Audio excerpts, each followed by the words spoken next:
Buenas noches a todos, bienvenidos a un nuevo encuentro de esta sección SMOOC, charlas abiertas, gratuitas, online. Hoy tenemos con nosotros al doctor Ricardo Bugarín, quien es el director del nuevo posgrado de neurología que comienza ahora el próximo 3 de junio. Doctor, cuando quiera puede comenzar. Muchas gracias. Ok, buenas noches a todos. Habla el doctor Ricardo Medina Bugarín de Neurología Veterinaria GDL. Me da muchísimo gusto saludarlos a todos, al menos por este medio, y sobre todo para los amantes de la neurología veterinaria. Hoy tengo la fortuna, a través de Veterinarios en Web, que me está invitando para hacer esta charla online, donde voy a exponer un caso clínico que yo creo que puede ser muy interesante para todos los médicos en general, incluso para los médicos que a lo mejor no se dedican como tal a la neurología, pero pueden tener estos casos de manera frecuente. En este caso, esta plática está enfocada al tema de la columna vertebral y sobre todo les voy a exponer un caso clínico sobre hernias de disco, en el cual durante el caso clínico les voy a más o menos hablar de la enfermedad, cómo es el diagnóstico, cómo lo hicimos en este caso y qué opciones de tratamiento tenemos, ¿vale? Ok, vamos a comenzar.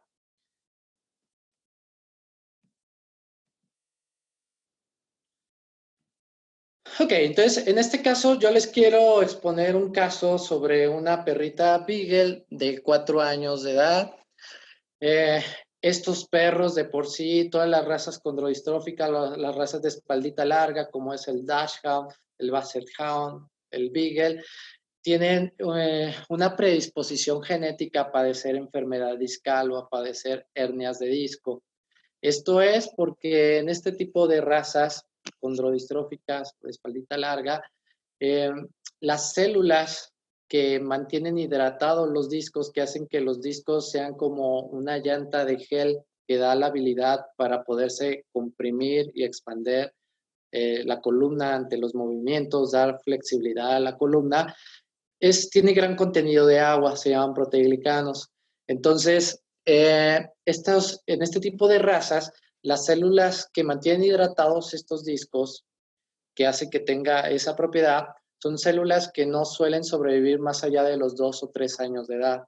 Entonces, ¿qué ocurre? Que a partir de los 2 o 3 años de edad podemos empezar a tener un proceso degenerativo en el cual se empiezan a perder estas células de origen embrionario y el disco empieza a deshidratarse, empieza a perder el contenido de agua, se empieza a secar, como a calcificarse y a hacerse duro. Eso no causa ningún problema en cuanto a molestia clínica, pasa desapercibido y pasan meses o pueden pasar algunos años en ese proceso de que el disco se va deshidratando, se va endureciendo y se va como calcificando. Pero predispone a que con los mismos movimientos de la columna, como ya no es una llantita de gel que puede comprimirse y expandirse, ahora es algo duro, está predispuesto a que en cualquier momento se pueda romper y se pueda extruir. Es por eso que hay algunos tipos de hernia que se pueden producir de manera aguda, de manera repentina, y pueden dejar un gran daño neurológico. Esto es porque en ese proceso de degeneración del disco, el disco empieza a acumular un gas dentro del disco y este gas hace un efecto de vacío. Entonces, cuando el disco se rompe, se extruye y traumatiza la médula espinal y a veces puede ser tan grave que puede dejar a un paciente parapléjico y eso es la razón por la cual a veces los casos se presentan de manera aguda. Todo esto se los comento como una introducción al caso porque cuando tenemos un caso neurológico tomamos muy en cuenta la raza del paciente, la edad, porque vamos a ver que hay unas enfermedades neurológicas que en algunas razas son más frecuentes a determinada edad y bajo ciertas condiciones. Entonces, aquí tenemos una paciente de raza Beagle que llega con una historia de debilidad aguda o parálisis aguda en los miembros posteriores y en un principio estos casos pueden presentarse solamente con dolor o con alguna claudicación o cojera aparente y en pocas horas evolucionar al grado de no poderse levantar. como fue el caso de esta paciente. Empezó con un dolor que normalmente es un dolor paravertebral, que algunas veces puede tener un dolor hacia el abdomen, y muchas veces se confunde con dolor abdominal, pero es dolor irradiado que viene de la columna. Entonces comienzan con dolor y una debilidad en las patas. Entonces, bueno, se encontraba agitada, tenía dolor por lo mismo, no había querido comer mucho ese día y no había defecado en esas 24 horas. Cuando llega este paciente, el paciente se ve aparentemente normal dentro de las constantes fisiológicas, un poco de taquicardia por el dolor, no se quería mover demasiado, se le habían hecho estudios de sangre generales y o sea, había salido todo dentro de rango. Entonces, ese paciente, bueno, siempre a cualquier paciente se le tiene que hacer un examen neurológico básico posterior a un examen físico-clínico. Vamos a ver que de repente hay algunas otras condiciones que pueden generar parálisis y que precisamente no se tratan de un problema de la columna vertebral. Tenemos los casos de infartos o algo que se llama neuromiopatía isquémica, que son asociados, son pequeños infartos por émbolos asociados a tromboembolismos aórticos. Eso es muy frecuente en los gatos, pero en los perros es mucho menor frecuente. Pero se llega a presentar. Por ahí hemos tenido pacientes, incluso un paciente Beagle que llegó con una paraplegia aguda, con mucho dolor, y algo que era importante en el examen físico es que no sentíamos el pulso femoral en las extremidades posteriores. Y bueno, eso nos dio la sospecha de que por ahí podía haber un evento vascular, tenía dolor en la extremidad fría.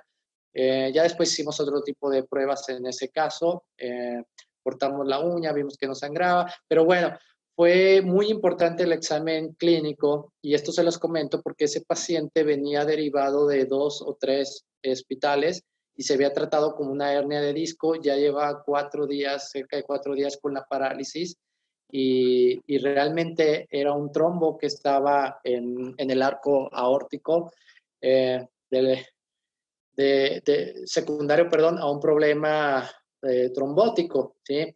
Entonces, eso obviamente genera isquemia, hipoxia hacia el músculo, hacia el nervio, y lo paraliza al paciente, pero se trata totalmente distinto. Y todo esto pasó porque nunca tuvo un examen físico adecuado, o sea, lo vieron parapléjico y se fueron directamente al neurológico, pruebas directamente en la columna, y bueno, aunque estaba afectado lo neurológico, realmente en este caso era algo secundario. Por eso es muy importante hacer un buen examen físico, porque a veces tenemos problemas vasculares que no tienen nada que ver. En este caso, posterior, aparentemente su pulso femoral era correcto, no había dolor en las extremidades, pero sí había dolor paravertebral. Hicimos un examen neurológico y encontramos que tenía un déficit propioceptivo consciente en los miembros posteriores. Esto es que hicimos una prueba postural, descolocamos la patita, la extremidad, y no la regresaba, ¿sí? Era muy marcado que no podía devolver la extremidad posterior. Y bueno, ese déficit propioceptivo estaba en ambas patitas. A la hora de checar sus reflejos miotáticos, estaba hiperrefléxico. Debemos de saber que los reflejos miotáticos se checan o se revisan dentro de neurología, sobre todo cuando hay alguna deficiencia motora, alguna debilidad, una paresia. Si es un paciente que solamente está incoordinado, pero camina bien, pero camina incoordinado, en esos pacientes no tiene mucho sentido hacer reflejos miotáticos, porque, bueno, ya una vez que tenemos la formación de lo que es el examen neurológico, las vías neurológicas, nos vamos a dar cuenta que las respuestas de los reflejos miotáticos son totalmente distintas a la ataxia o a la incoordinación. En este caso, si tienen un paciente que tiene una debilidad de miembros posteriores, hay debilidad, tenemos que checar reflejos miotáticos porque nos va a ayudar a definir si se trata de una lesión de neurona motora superior o de neurona motora baja. El definir o clasificar si es una lesión de neurona motora alta o lesión de neurona motora baja nos va a ayudar a saber en qué espacio de la columna puede tener el problema el paciente. O sea, exactamente saber si es un problema de tipo toracolumbar o de tipo lumbar o cervical. Entonces, bueno, en este caso, perdón, creo que ya me fui, expliqué demasiado, pero en este caso, entonces tenemos un paciente que tiene paraparesia no ambulatoria, o sea, mueve las patas, pero no tiene la fuerza para caminar. Hay dolor meningio espinal localizado, o sea, hay un segmento en el cual muestra un dolor muy evidente. En este caso era más bien a nivel toracolumbar. Dolor profundo es muy importante checar siempre cuando tenemos una parálisis en un paciente con daño neurológico. Es muy importante checar la sensibilidad profunda. Posterior a este caso clínico, voy a tener oportunidad de platicarles un poquito sobre el posgrado de neurología. Bueno, dentro del posgrado vamos a hablar de todos estos temas bien desarrollados, bien definidos, para que ustedes los entiendan muy bien, sepan a qué nos referimos con esto, cómo interpretarlo y de qué nos sirve saber esto, cómo se evalúa el dolor profundo. Pero bueno, el dolor profundo se evalúa haciendo una presión, sobre todo en la falange de la patita, en el huesito, no entre los dedos, y lo que esperamos es una respuesta de dolor del paciente, no el hecho de que flexione la patita o la mueva, porque eso puede ser un reflejo. Eso no nos indica, no nos da información sobre todo del pronóstico, cosa que sí nos da el saber si hay dolor profundo. Independientemente de la causa, el hecho de que tengamos dolor profundo nos da un pronóstico más favorable. Como les digo, independientemente de lo que pueda hacer, nos dice que tenemos posibilidades de hacer algo por el paciente. Cuando no hay dolor profundo, eso nos alarma, puede ser mala noticia, nos pone como en alerta porque tenemos que actuar rápido para tratar de recuperar esa sensibilidad. En este caso, el dolor profundo estaba disminuido, pero presente, y teníamos pérdida del reflejo panicular a nivel de la lumbar 3. El reflejo panicular es un reflejo que se hace mediante la presión de una pinza, más o menos a nivel de cada segmento de la columna, y lo que esperamos es una molestia del paciente ante el pellizco en la piel, y también la piel se contrae, se mueve, se contrae. Normalmente la pérdida del reflejo panicular se puede dar hasta 2 o 3 espacios posterior a donde está la lesión principal. También debemos de saber que a veces el dolor también paravertebral asociado a un problema de columna puede también estar irradiado hasta 2 o 3 espacios después de la lesión inicial. No sé si me dé a entender con esto. Entonces, en este caso, la pérdida del reflejo panicular más o menos era más evidente a nivel de la lumbar 3. Y algo importante es que los miembros anteriores eran normales, no encontramos ningún compromiso de conciencia ni alteración de pares craneanos, lo cual nos indica el hecho de no tener compromiso de conciencia. Bueno, de forma rápida nos puede orientar a que no es una enfermedad cerebral ni del tallo cerebral, que puede ser probablemente una enfermedad o del cerebelo o de la médula espinal. En este caso hay una debilidad asociada, y pues el pronóstico, el diagnóstico presuntivo va orientado a una enfermedad de tipo medular. ¿Ok?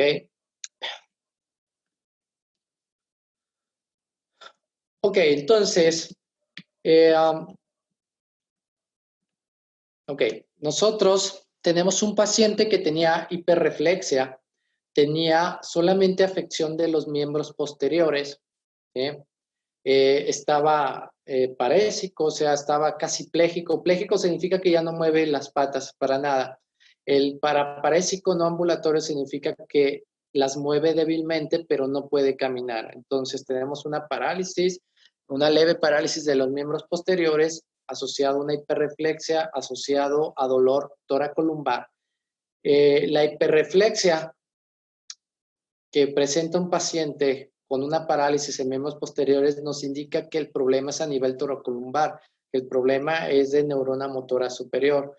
Las afecciones de neurona motora superior causan hiperreflexia. Entonces, bueno, nos están diciendo que podemos tener una lesión desde la torácica 3 hasta la lumbar 3. Y ahí tenemos que enfocar nuestros diferenciales y nuestras pruebas diagnósticas. Entonces, una principal sospecha de una parálisis aguda y sobre todo en este tipo de razas es la hernia discal tipo 1. La tipo 1 es la hernia extrusiva, la hernia aguda. La hernia tipo 2, por ejemplo, es una hernia de tipo más crónica que afecta principalmente razas de talla grande, porque en los perros de raza grande las células embrionarias que mantienen los discos hidratados pueden prevalecer hasta los 8 años de edad. Entonces, a veces estas hernias, estas protusiones en los perros gigantes, las encontramos hasta los 9 o 10 años. Llegan con historias de compresión de tipo crónicas, no suelen ser dolorosas, a diferencia de la hernia discal tipo 1, que es aguda, es muy dolorosa. Y bueno, algo que a veces es como un dato curioso es que el Pug es una raza totalmente distinta a todas, porque estos perros no suelen presentar tanto dolor o un dolor muy evidente a diferencia de todas las demás razas. Ya vamos a ver dentro del posgrado que el Pug es una raza que prácticamente podríamos hacer un libro de neurología solamente para el Pug, porque se sale de algunas reglas, pero en general la hernia discal tipo 1 es una hernia aguda que genera dolor y si es muy grave puede generar una parálisis, incluso con pérdida de dolor profundo. Entonces, otra situación que consideramos es si hubo una contusión espinal por algún trauma. Vamos a revisar si hay fracturas o luxación, sobre todo de la parte toracolumbar. Otra cosa que podemos ver en perros es el embolismo fibrocartilaginoso, donde tenemos un disco que está sufriendo un proceso degenerativo de los discos y a veces sucede que se puede liberar o romper un trozo del disco y ese trozo viaja por una de las arterias espinales y ocluye el flujo sanguíneo hacia la médula espinal generando una parálisis aguda. Hay que tomar en cuenta que el embolismo fibrocartilaginoso normalmente genera signos asimétricos, no simétricos. Esa es como la regla general. Entonces, tendríamos un paciente que principalmente la parálisis va a estar de un lado solamente en una pata, perdón. Y en este caso, en el caso de Lira, de la paciente que les estoy mostrando, es una perrita que tiene una parálisis de ambos miembros. Debemos de saber, aún así a veces se vuelve difícil discernir si puede ser una hernia discal tipo 1 o un infarto medular por embolismo fibrocartilaginoso, porque a veces los embolismos las primeras 8 o 12 horas pueden presentar algo de dolor, como si fuera una hernia, ¿sí? Y a veces la inflamación inicial ante ese tipo de lesiones puede generar signos bilaterales, signos simétricos. Pero una vez que baja el edema, después de las 12 horas, la lesión se va a acentuar principalmente en una extremidad. Y si no fue tan grave el infarto, estos pacientes en 1 o 2 días empiezan a mejorar muchísimo, empiezan a recuperar fuerza y notamos que después de 12 horas o 24 horas el paciente ya no siente nada de dolor. Entonces tenemos mala sospecha ahí de un infarto. Entonces aquí creo que, bueno, lo que se sale de la regla es que está afectándose dos miembros al mismo tiempo. Tenemos también que tomar en cuenta la enfermedad de Mare o la meningitis arteritis responsiva a esteroides o vasculitis meningia también. Antes le llamábamos dolor del Beagle, que es una enfermedad que suele afectar pacientes jóvenes, afecta al Beagle, también afecta a otras razas, pero sí hay una mayor prevalencia en esta raza y como yo les dije, que cuando tenemos un paciente en consulta neurológica tomamos muy en cuenta al momento que llega la raza, la edad, porque vamos a ver que hay ciertas enfermedades neurológicas que son predisponentes a cierta edad y raza. Entonces, las hernias discal tipo 1 se pueden presentar desde los 2 años de edad, a veces hasta un poco menos, pero por lo general pueden iniciar desde los 2 años de edad y ya puede ser hasta los 10, 12 o 14 años de edad. O sea, ahí sí hay un rango de edad importante. Es raro una hernia discal cuando son menores de 1 año, una extrusión discal es muy raro, no es imposible, pero es muy raro. En cambio, la enfermedad de Mare o la meningitis arteritis responsiva a esteroides es una enfermedad que afecta a beagles jóvenes. Sobre todo, pueden empezar desde los 6 meses de edad hasta los 2 años de edad, es lo clásico, 2 años y medio. les puede afectar perritos jóvenes. Y bueno, por la edad, a lo mejor aquí estaría un poquito fuera de la edad, ya está un poco más grande la perra, entonces es menos probable. La meningitis arteritis difícilmente va a causar una parálisis tan rápido, o sea, normalmente empiezan con muchísimo dolor, pueden durar varios días, puede haber fiebre, podemos encontrar alteraciones en el hemograma, sobre todo con leucocitosis y neutrofilia, o sea, un patrón inflamatorio principalmente. Y vamos a ver que el dolor es en toda la columna, no en una zona específica, sino todo desde el cuello hasta la parte baja de la columna. Antiguamente les comentaba se llamaba dolor del Beagle, pero se empezó a presentar en muchas razas y se cambió el nombre a una meningitis arteritis responsiva a esteroides. Aparte de que decirle al propietario tiene el dolor del Beagle, pues también sonaba como muy informal, o sea, sonaba como, oye, me está bromeando, no sabe este médico, porque decirle, pues el dolor del Beagle no dice nada, ¿no? Parece algo inventado. Entonces, preferimos llamarle meningitis arteritis responsiva a esteroides. Y tiene la peculiaridad que, bueno, responde favorablemente a dosis de esteroides, a dosis altas inmunosupresoras. En muy pocos días, 2, 3 días también, mejora muchísimo el dolor. Y les digo, difícilmente avanza una parálisis. Tenemos las discoespondilitis y la tenemos que tomar en cuenta porque esta es una infección del disco y de las epífisis, o sea, de los bordes de los cuerpos vertebrales, por puede ser causa de bacterias, también hay algunas de tipo micótica, por ejemplo, principalmente son estafilococos, estreptococos, y son lesiones que carcomen el disco y la vértebra, generan inflamación, generan al principio dolor, fiebre, pueden dejar de comer. Esto puede ser un poco más común en perros de talla grande, ¿sí? Pero bueno, a veces son subdiagnosticadas, no nos damos cuenta y estos pacientes van a responder principalmente con antibióticos. Hay unas lesiones que son muy características de las discoespondilitis, entonces una radiografía en este caso nos puede ayudar a descartarlo completamente. Normalmente viene derivado de procesos infecciosos secundarios. Tumores vertebrales se tiene que tomar en cuenta, algunas veces, bueno, anteriormente se creía o muchos creen que los tumores no causan dolor, pero bueno, cualquier lesión que afecte las meninges o envuelve las meninges nerviosas va a generar dolor. Entonces tenemos tumores que pueden generar dolor y hay tumores que se pueden desarrollar desde los 6 meses de edad, como son los nefroblastomas. Lo podemos revisar en una radiografía también, podemos darnos una idea, sobre todo si es un tumor tipo vertebral y a veces tenemos que llegar a algo más como una resonancia. Meningitis bacteriana es muy raro en los perros, normalmente viene secundario como a una iatrogenia, a una punción, por ejemplo, una mielografía que se contaminó, la punción, una cirugía y posterior a eso se complicó. Leucodistrofia de células globoides es una enfermedad en la cual en el Beagle hay una predisposición a desarrollarla, una enfermedad degenerativa, signos progresivos, generalmente empiezan más jóvenes y no suele cursar con dolor. En este caso, el diagnóstico presuntivo es la hernia discal, sobre todo tipo 1. Si la resumiéramos, estos son los 3 principales. Y bueno, en base a la posible causa, vamos a hacer unos exámenes complementarios.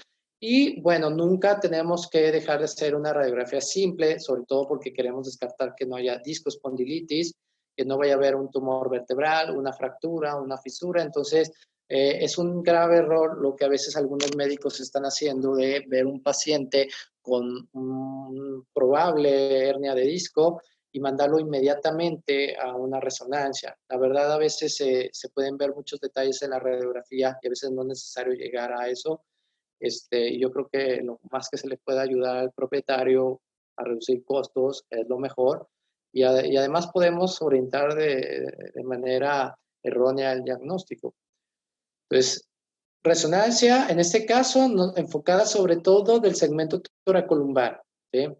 Si se puede hacer alguna vista de los otros segmentos de la columna, está bien, sobre todo para ver en casos de discoespondilitis, ver si hay más lesiones, pero principalmente nos vamos a enfocar en este caso en la zona toracolumbar y se puede hacer, si no vemos un una lesión evidente de tipo fractura, luxación, de tipo lítica, entonces tenemos que pasar a hacer una mielografía baja o una resonancia. La mielografía baja es la indicada para lesiones lumbares o toracolumbares. Ok, en este caso, bueno, la radiografía simple de columna no nos daba una lesión evidente como fractura, fisura de tipo lítica, pero vimos unos signos asociados a una discopatía, a una posible hernia de disco. Los signos principales asociados a esto son la listesis vertebral, que ahorita, perdón un poquito la demora, es que estoy buscando el láser, ¿ok? Entonces, tenemos reducción del espacio intervertebral o listesis vertebral. Esto realmente no nos dice demasiado por sí solo, porque, bueno, vamos a ver que algunos segmentos vertebrales siempre se tienden a ver un poquito más comprimidos. Tampoco es sinónimo de hernia, pero, bueno, aquí tenemos una listesis vertebral que suele presentarse en las extrusiones discales y tenemos los forámenes vertebrales, que son como estas sombritas negras, que parecen, nosotros decimos que parece una cabecita de caballo, aquí con el hocico, las orejitas, y bueno, normalmente es el tamaño de un foramen normal en un perro como este.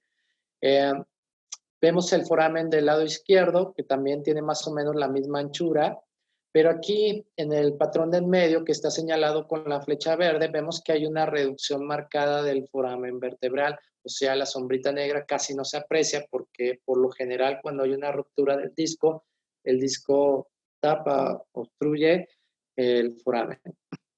Y vemos un signo que le llamamos signo de media luna. En las facetas se empieza a ver esta sombrita negra que hace como una media luna y que a veces, bueno, provoca que se remueva un poquito las facetas articulares. Nos provoca un patrón característico que llamamos nosotros de media luna, pero lo principal, lo clásico, es la reducción del foramen con una listesis. Como se trata de un proceso agudo, en este caso fue una parálisis que en 24 horas se desarrolló, no vamos a ver espondilosis deformante relacionada a este proceso. ¿Por qué? Porque se trata de un proceso agudo. Cuando vemos una espondilosis hablamos de un proceso más crónico y la espondilosis es solamente un signo de inestabilidad vertebral. O sea, es un signo de que la columna está perdiendo la alineación normal y el organismo está desarrollando esa como calcificación que les llaman picos del oro, para tratar de fusionarse y impedir que la vértebra se vuelva inestable, se siga moviendo. O sea, es un efecto de protección para evitar que la columna se siga siendo inestable. Entonces, eso requiere semanas o algunos meses para que se desarrolle la espondilosis, de menos unas semanas. Entonces, muchas veces vemos la espondilosis asociada a hernia. ¿Por qué? Porque el disco cuando se empieza a protruir provoca una mala alineación de la columna y entonces se empieza a formar esa calcificación, ese pico del oro, que en realidad se llaman entesofitos. Se cree que la espondilosis deformante puede causar signos neurológicos, dolor, o la asociamos a hernia automáticamente, o a dolor, o al problema neurológico. Pero la espondilosis deformante por sí sola no debe de causar ninguna deficiencia neurológica ni debe de causar dolor.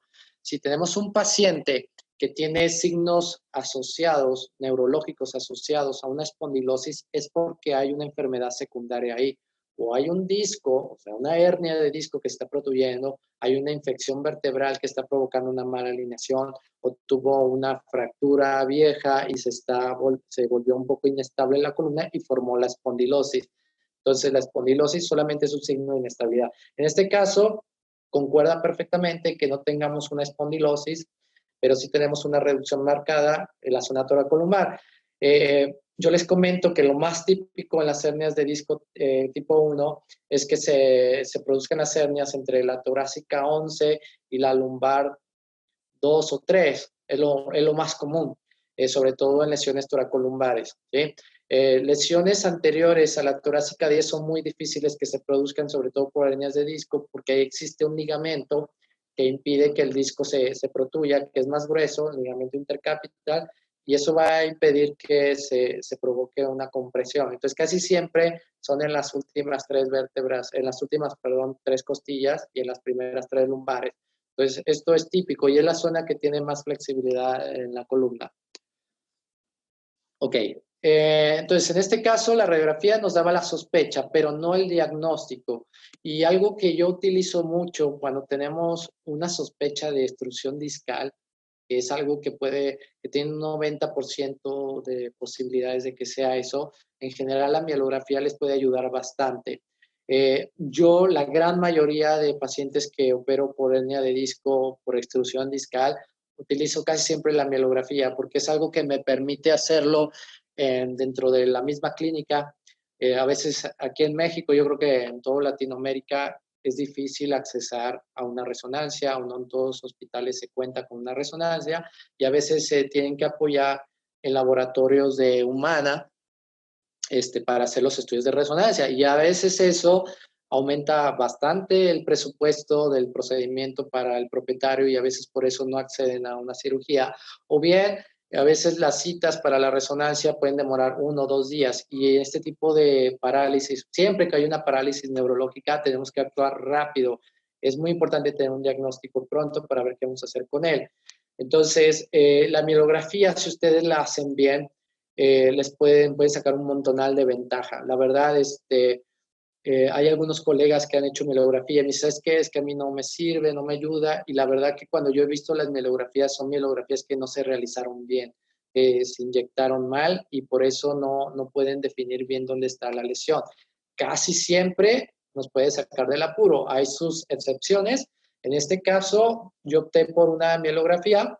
Es un estudio contrastado de la médula espinal y sobre todo nos va a ayudar a ver lesiones que puedan ser de tipo compresivas. En el caso, por ejemplo, del infarto medular, puede la mielografía ser normal, completamente normal, no vemos nada compresivo. A veces vemos un ligero edema en un segmento vertebral y eso nos puede dar una sospecha que pudo haber sido una contusión o un infarto medular.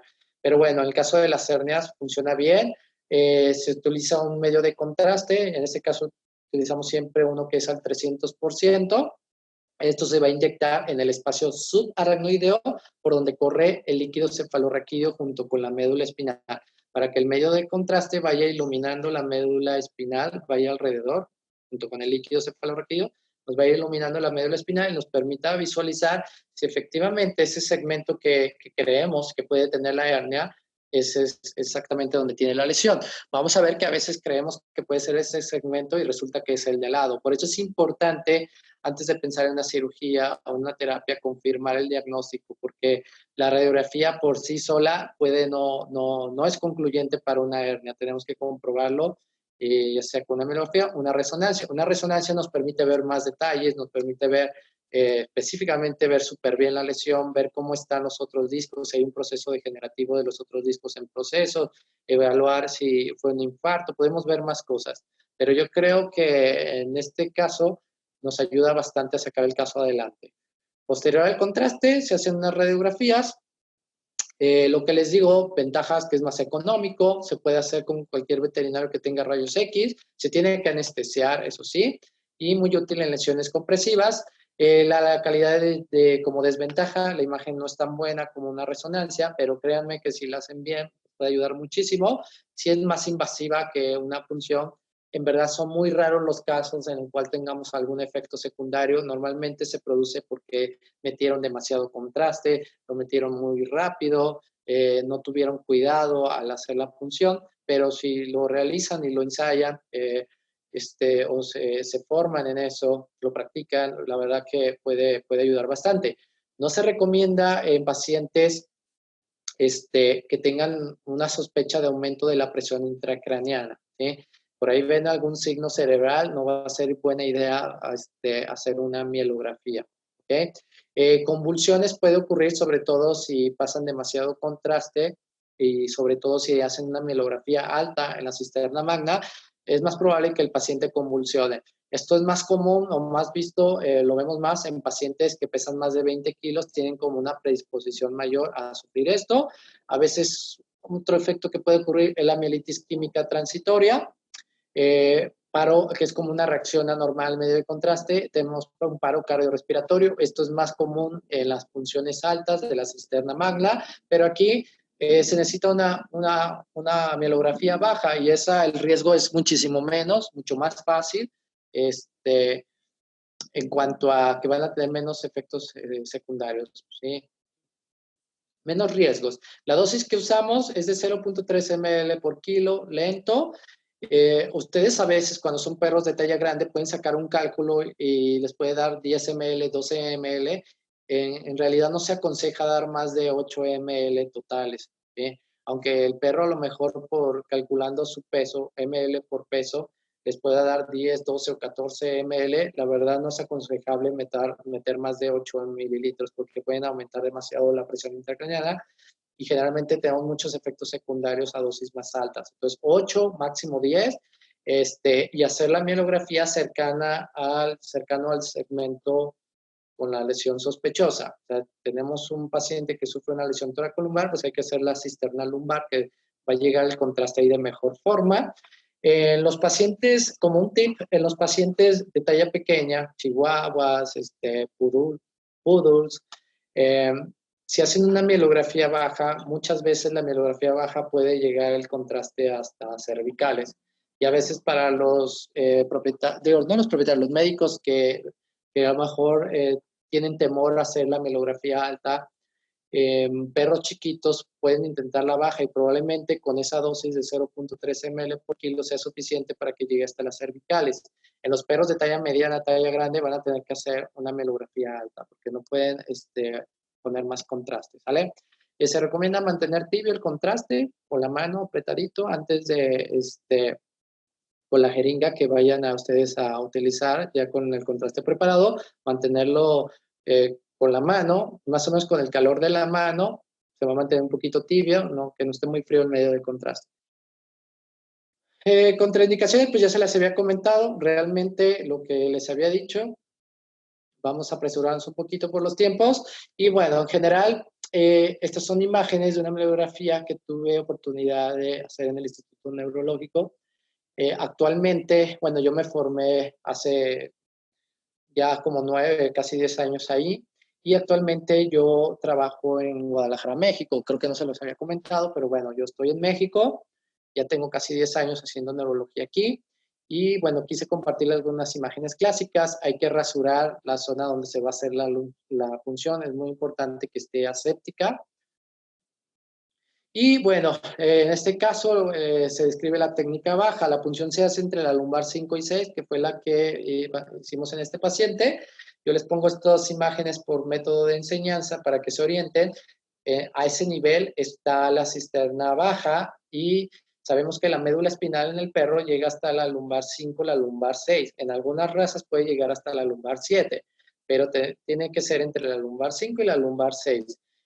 Porque recuerden que el medio de contraste lo tenemos que meter en el espacio subaracnoideo de la médula espinal. Si ustedes lo hacen a nivel de L7, C1, como si fuera una epidural, corremos el riesgo precisamente de que el contraste sea inyectado a nivel epidural y no nos salga correcta la imagen, ¿sí? Se va a iluminar, pero no de forma correcta.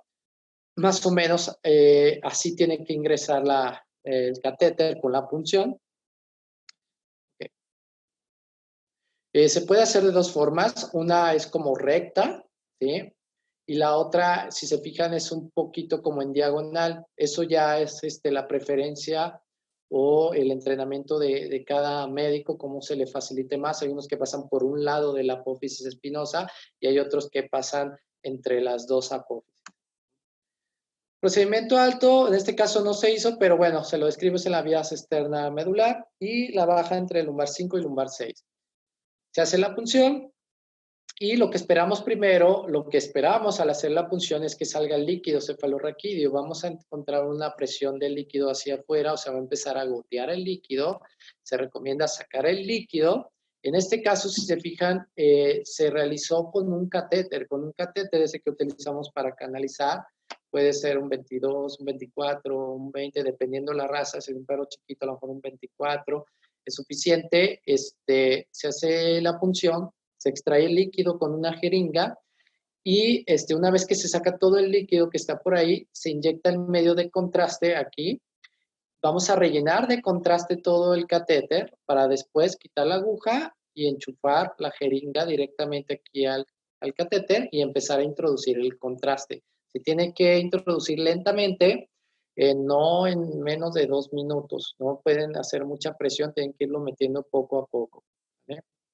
Ahí vamos introduciendo. Hay que llenar todo esto antes de medio de contraste porque si no va a quedar aire aquí y pueden introducir aire hacia el espacio subarácnido. Después de eso se toman tomas principalmente oblicuas para poder ver hacia qué lado está lateralizada la lesión, vistas laterales, vistas ventrales. Esta es una imagen de una mielografía normal, se las quise poner para que vean más o menos cómo tiene que quedar la mielografía. Entonces, vamos a ver que la médula espinal se va a ver iluminada por esta línea blanca, por ventral, y otra línea blanca que va a ir por dorsal. Entonces, aquí nos está iluminando la médula espinal. Lo normal es que sea una línea recta, o sea, que no dé brinquitos, va recta, bien definida por toda la columna vertebral. ¿Okay? Esta es una mielografía bien hecha. Si hay una lesión por aquí o una lesión por acá, van a ver que ahí se impide o el paso del contraste o se ve afectado el paso del contraste. Igual en la vista lateral también vamos a ver cómo va una línea recta de la línea de la mielografía. ¿Okay? Más detalles de todo este procedimiento los vamos a ver dentro del posgrado. Si tienen la oportunidad de inscribirse, espero que sí, y de participar con nosotros. Y bueno, aquí tenemos una mielografía mal hecha. Esto es algo que llamamos que está epidural. Si ustedes no introducen el catéter en el espacio subaracnoideo, por donde corre el líquido cefalorraquídeo, y lo metieron en el canal epidural, van a ver que la mielografía va a ser aquí como unos brinquitos, ¿sí? Como que sube y baja el medio de contraste. ¿Se fijan? Estos brinquitos. Y estos brinquitos se confunden con hernias de disco o con múltiples hernias de disco. Si se fijan, aquí no hay, el espacio no está colapsado siquiera, es normal el espacio entre las vértebras y, bueno, levanta el medio de contraste porque es una mielografía que no quedó bien hecha, quedó en el espacio epidural. Si tenemos una mielografía bien hecha, vamos a ver un borde bien definido y aquí vemos cómo se pierde medio de contraste, incluso cómo la médula espinal se ve empujada hacia abajo, ¿sí? Hay una compresión a este nivel. También aquí se ve comprimida, hace como una especie de reloj de arena, o sea, hay algo que está generando compresión a ese nivel. Algo importante es que tienen que tomar las radiografías inmediatamente posterior a que administran el contraste, porque rápido se va, en 5 minutos empieza a desaparecer el medio de contraste. Entonces, si se fijan, esta es la misma imagen y ya no vemos la lesión tan bien definida porque aquí ya pasó más tiempo de que se administró el medio de contraste, entonces ya no se ve bien definida la médula espinal como lo podemos ver aquí arriba. Entonces, es importante, si tardan mucho, a lo mejor no la ven a ver tan clara por esa razón.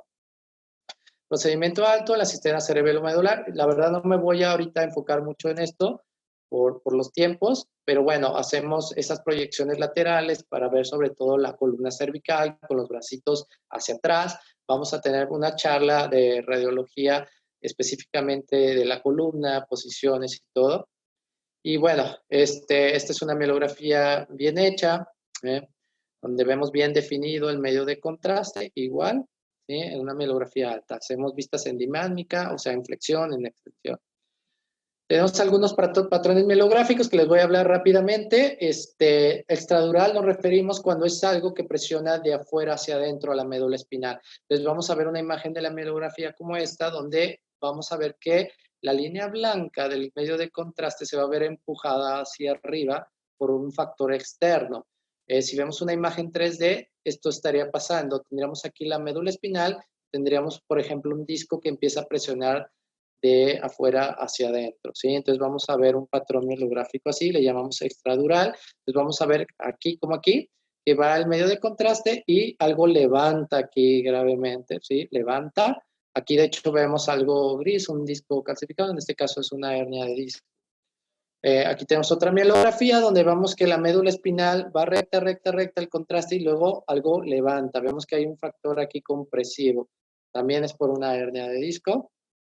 Aquí tenemos otra mielografía donde vemos que la médula espinal se hace como embudo, se ve completita, pero está apachurrada. Este es un tumor vertebral, esto es una vértebra un tumor que está generando presión desde el cuerpo vertebral.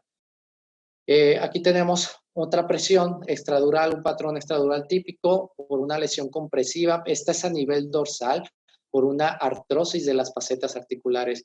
Vamos a ver en las alteraciones de la columna que vamos a tener patologías, no solo hernias de disco, o sea que hay muchas alteraciones en la columna que pueden generar compresión. En este caso, esta presión en el paciente a nivel de la columna cervical era por una artrosis de la faceta articular, no por una hernia como se sospechaba. Tenemos lesiones que pueden ir entre la dura madre y la médula espinal como tal, ¿sí? El tejido medular. Le llamamos que es un patrón intradural extramedular, o sea, está dentro de la dura, pero fuera de la médula espinal. Entonces, si lo viéramos en 3D, tendríamos aquí la médula espinal, esta es la primera capa, la primera meninge de la médula espinal, y la lesión, en este caso, por ejemplo, un tumor, puede estar entre la primera capa de la médula espinal y el tejido de la médula espinal como tal, ¿vale? Intradural, extramedular, o sea, todavía está fuera de la médula espinal, pero está dentro de la primera meninge. Entonces, en la mielografía vamos a ver un patrón conocido como palito de golf. Entonces, vamos a ver que el contraste va a ser una figura como si tuviéramos un palito de golf, donde ponemos las pelotitas, y este tipo de imagen es muy característica de quistes que están en el espacio subaracnoideo entre la dura madre y la médula espinal. Quistes subaracnoideos es muy común y se va a ver así tanto en la vista ventral como en la vista lateral. Esta es una mielografía real. Aquí tenemos el patrón. Si se fijan, la médula espinal no se ve comprimida hacia dorsal, al menos la línea blanca, sobre todo la línea blanca del medio de contraste sigue recta, no está desplazada, pero vemos que aquí hay algo dentro que está mandando la médula espinal hacia arriba, está haciendo presión por dorsal. En este caso, esto se tiene que explorar quirúrgicamente, se tiene que abrir la primera capa, la dura madre, para sacar ese quiste o posible tumor que pueda estar ahí. En este caso, no sabemos si es un tumor o un quiste, tendríamos ahí sí ya que hacer una resonancia, pero ya vemos que no es una hernia, que hay algo que está entre la dura madre y la médula espinal. Igual, a veces se ve un engrosamiento nada más de la línea del contraste, como aquí, no sé si lo notan, pero hay un engrosamiento, se ve como más gruesa la línea del contraste. Si se fijan aquí abajito, donde tengo el apuntador, se ve la línea delgadita, delgadita, y aquí hace como un chipotito. Este chipotito también es clásico de ese tipo de lesiones. Y tenemos por último los patrones intramedulares, los patrones que afectan la médula espinal por dentro. Eso quiere decir que el problema está directamente dentro de la médula espinal. En una mielografía es más difícil de visualizar. Lo que podemos ver es que la médula como que se ensancha, como que se abre, porque hay algo adentro de la médula espinal.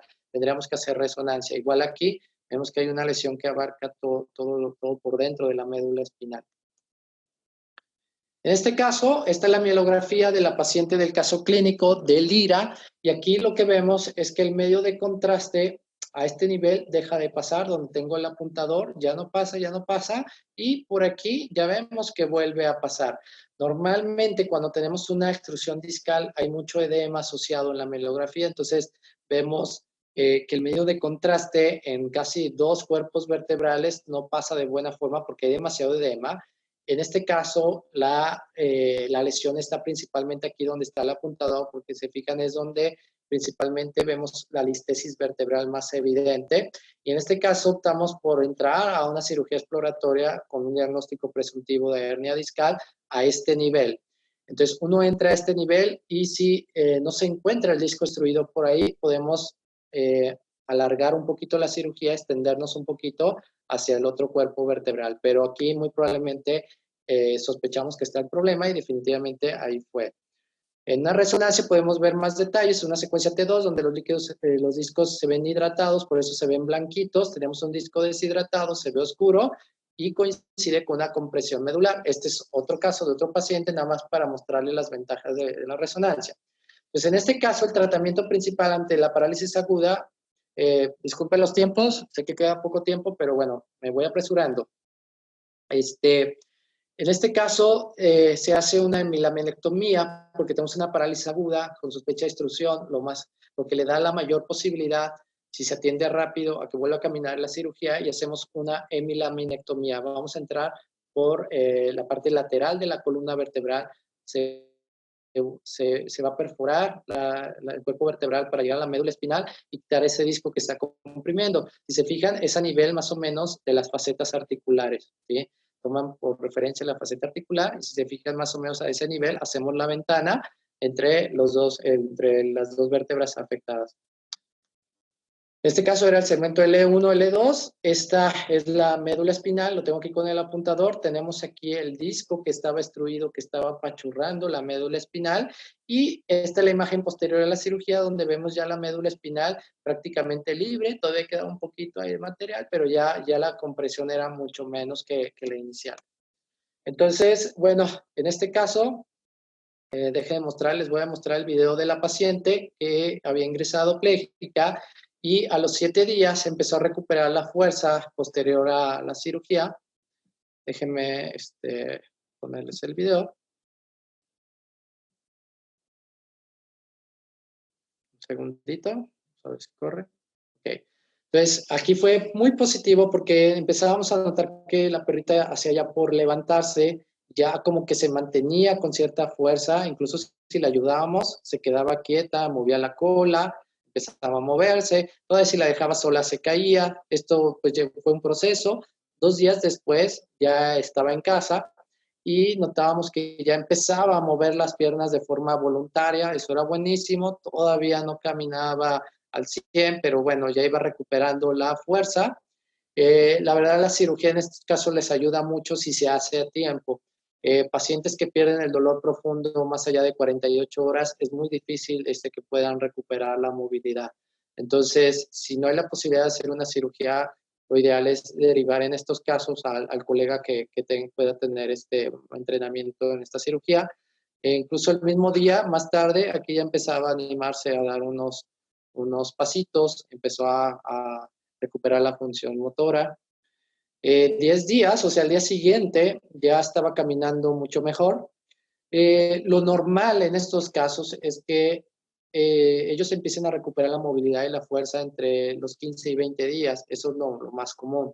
Hay perritos que nos dan la sorpresa, como en este caso, y a los 7 días o incluso a los 2 o 3 días han recuperado movilidad y se han levantado, pero lo normal es que puedan durar 3 semanas fácilmente y en algunos casos, si tardaron varios días en operar, puede demorar hasta 2 o 3 meses en recuperarse.